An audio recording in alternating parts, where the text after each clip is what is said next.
नमस्कार, आपके साथ मैं हूं दीपिका। चूम को आ गई है क्या घर की याद, या फिर अविनाश से झगड़े के बाद चूम रोई है? क्या है आखिर चूम के रोने की असल वजह, बताऊंगी आपको इस वीडियो में। अगर आपने सब्सक्राइब नहीं किया है तो जल्दी से कर लीजिए, ताकि सारी की सारी लेटेस्ट खबरें आप तक पहुंचे जल्द से जल्द। घर में यूं तो हर कोई रोता रहता है कभी ना कभी, और इस घर में होता भी ऐसा है। रिश्ते बदलते रहते हैं पल पल, और कब किसकी किससे बन जाए और कब किसकी किससे हट जाए ये कोई नहीं जानता है, क्योंकि ये शो ही ऐसा है जहां पर आपको ना चाहते हुए भी, जिन्हें आप नहीं चाहते हैं, रहना पड़ता है।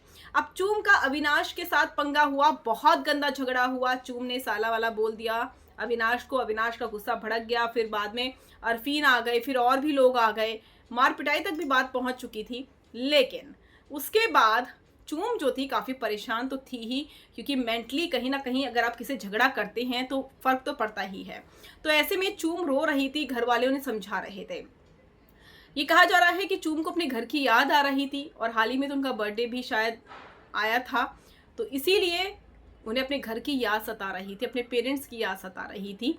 चूम जो है मुंबई में रहती हैं, काम काज के चक्कर में बाहर भी रहना पड़ता है। ठीक है, घर में बात हो जाती है अगर आप बाहर रहते हैं, लेकिन बिग बॉस का घर ऐसा है जहां पर आपकी बात नहीं हो सकती है। 3 साढ़े 3 महीने के लिए आप कैद हो जाते हैं इस घर में।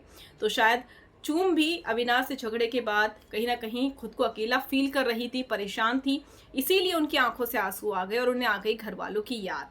हालांकि चूम शो में अच्छा कर रही थी, लेकिन ट्रोलिंग उनकी डेफिनेटली हो रही है इस बात को लेकर कि उन्हें गाली नहीं देनी चाहिए थी। साला वर्ड जो था उसका इस्तेमाल नहीं करना चाहिए था। क्या आपको भी ऐसा लगता है? कमेंट कर जरूर बताइएगा।